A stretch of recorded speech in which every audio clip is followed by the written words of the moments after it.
राजस्थान चुनाव सिर पर है। ऐसे में कांग्रेस और बीजेपी दोनों ही पार्टियां फूंक फूंक कर कदम रख रही हैं। कांग्रेस ने अपनी हालिया दिल्ली बैठक के बाद ऐलान कर दिया कि पार्टी बिना किसी मुख्यमंत्री चेहरे के राजस्थान विधानसभा चुनाव में उतरेगी। ये घोषणा एक चौंकाने वाली बात है, क्योंकि वर्तमान सीएम अशोक गहलोत की पार्टी की वापसी के लिए वो एड़ी चोटी का जोर लगा रहे हैं। वहीं सचिन पायलट के नेतृत्व वाला प्रतिद्वंदी खेमा उम्मीद कर रहा था कि उनके नेता को सीएम चेहरा घोषित कर दिया जाएगा। पार्टी आलाकमान के एक बयान से जहां दोनों खेमों की बोलती बंद हो गई है, वहीं कई नेताओं का दावा है कि ये पायलट खेमे की जीत है। एक तरह से ये गहलोत के लिए फिलहाल चुप रहने का संदेश है। उधर बीजेपी में भी सीएम पद को लेकर स्थिति ज्यादा अलग नहीं है। चलिए जानते हैं कि आखिर बीजेपी और कांग्रेस किन मायनों में इस समय एक ही धरातल पर नजर आ रही हैं। सबसे पहले बात बीजेपी की कर लेते हैं। विपक्षी बीजेपी ने पहले ही घोषणा कर दी थी कि पार्टी बिना सीएम चेहरे के चुनाव में उतरेगी। प्रधानमंत्री नरेंद्र मोदी के चेहरे और उनकी योजनाओं पर चुनाव लड़ेगी। रेगिस्तानी राज्य में दोनों पार्टियों में कई समानताएं हैं। राजस्थान में साल 2018 में अपनी सरकार के गठन के बाद से ही कांग्रेस अंदरूनी गुटबाजी को लेकर सुर्खियां बटोरती आई है।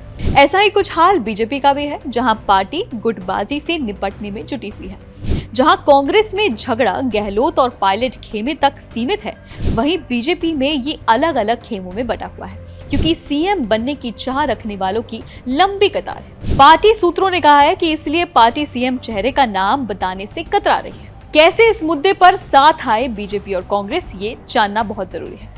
दरअसल कांग्रेस और बीजेपी दोनों पार्टियों के फेसलेस होने की रणनीति ने पार्टी कार्यकर्ताओं को भ्रमित कर दिया है। जहां कांग्रेस नेता असमंजस में हैं कि उन्हें किस खेमे में जाना चाहिए, वहीं जमीनी स्तर के कार्यकर्ता और भी ज्यादा भ्रमित हो गए हैं। ऐसा इसलिए क्योंकि जिला पीसीसी कार्यकर्ताओं में प्रमुख पद खाली पड़े हुए हैं।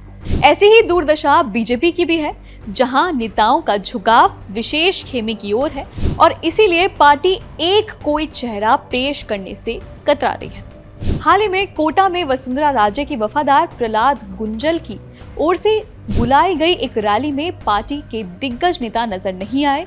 वहीं बीजेपी कोर कमेटी की बैठक में भी यही स्थिति दिखाई दी। तो ये गुटबाजी कांग्रेस और बीजेपी दोनों में दिखाई देती है। बीजेपी में तो जब भी वसुंधरा राजे किसी बड़ी रैली या किसी बड़े मीटिंग में शामिल होती हैं, तो विपक्षी दल उस मीटिंग में आते ही नहीं। तो कई मायनों में कांग्रेस और बीजेपी इस समय एक समान नजर आ रहे हैं। दोनों पार्टियों के अंदर गुटबाजी है और दोनों ही अंदरूनी कला को निपटाने में लगी हुई है। फिलहाल इस वीडियो में इतना ही। बाकी अन्य खबरें जानने के लिए आप देखते रहिए एबीपी लाइव।